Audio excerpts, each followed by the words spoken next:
আগে দেখ কি আছে বস্তায়। দেখি দাদা, এ তো বিড়াল মনে হচ্ছে। বিড়াল? হ্যাঁ দাদা, দেখ বিড়াল মুখ বার করার চেষ্টা করছে। কি সর্বনাশ! শনিবারের পুজোয় আকাশ থেকে বিড়াল পড়লো, অমঙ্গল, ঘোর অমঙ্গল। ঠাকুরমশাই, আপনি প্যাচালটা করবেন না তো? ঠাকুরমশাই, আপনি খালি গোটাক ডাকেন, আগে ব্যাপারটা বোঝার চেষ্টা করো। তা না করে আজেবাজে চল না কি ওটা? ঠিক আছে আমি চললাম। থাক পরে এমন পুজো। ঠিক আছে, আমিও দেখছি এমন কাজ কারা করলো। আকাশ থেকে তো এমনি এমনি বিড়াল করতে পারে না। চল দাদা, থানায় যাই, দারোগা বাবুকে কমপ্লেন করি। ঠিক আছে, হাসছিস কেন? ঠিক আছে, আমিও দেখছি এমন কাজ কারা করলো। আকাশ থেকে তো এমনি এমনি বিড়াল নামতে পারে না। চল দাদা, থানায় যাই, দারোগা বাবুকে কমপ্লেন করি। হ্যাঁ চল তো। হ্যাঁ তোরা থানায় যা। দেখ কার এত বড় সাহস যে আমার বাড়ির পূজা বন্ধ করে তাকে ধরে এমন শিক্ষা দিবি যাতে আর এমন বদমাশি ভুলেও না করে। ছি ছি ছি, এ কি অনাসৃষ্টি! আগে দেখিনি বাপু, আমি চললাম, আর পুজোর দরকার নেই।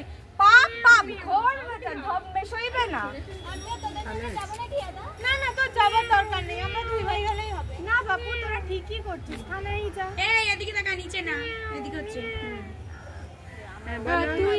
আমাদের বাড়ির শনি পুজোটা তারা বন্ধ করে দিল। তোমাদের শনি পুজো বন্ধ হয়েছে কিভাবে? সন্ধ্যাবেলা যখন পুরোহিত পাঁচালি করছিল, ঠিক তখনই আকাশ থেকে বস্তাবন্দি বিড়াল গ্যাস বেলুন চেপে এসে পড়লো ঘটের ওপর। সে কি? হ্যাঁ, বিশ্বাস না হলে একটিবার চলুন আমাদের বাড়ি। মা তো খুব কাঁদছেন, পুজোটাই যে বন্ধ হয়ে গেল। তা বুঝলে কিভাবে বস্তায় বেড়াল আছে? ডাকছে যে মিয়াও মিয়াও করে, তা বেড়াল ছাড়া আর কি হবে? ঠিক আছে, তোমরা যাও, আমি দেখছি। বড়বাবু, তাহলে কমপ্লেনটা কি লিখিয়ে দিয়ে যাব? না, তার দরকার নেই। যাও তোমরা, আমি ব্যবস্থা নিচ্ছি। শুধু শুধু কমপ্লেন লিখিয়ে সময় নষ্ট করবার দরকার নেই। এই সিং, শুন, যাও হাবিলদারকে বুলাও জলদি। জি স্যার।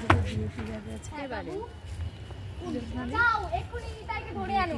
এ নিশ্চয়ই নিতাই আর সাকরেতদের কাজ। যাও এক্ষুনি যাও। কোথায় সব দেখেছিস? সব গেছে তো গেছে। ওরা তো আসলো, দেখলাম নিচে দিয়ে। বিড়াল গ্যাস বেলুনে বেঁধে আকাশ উড়িয়ে দিচ্ছ, যা খুশি করা যায়। তারপর তোমারটা এইভাবে এটা বন্ধ হয়ে গেল, তার কি হবে?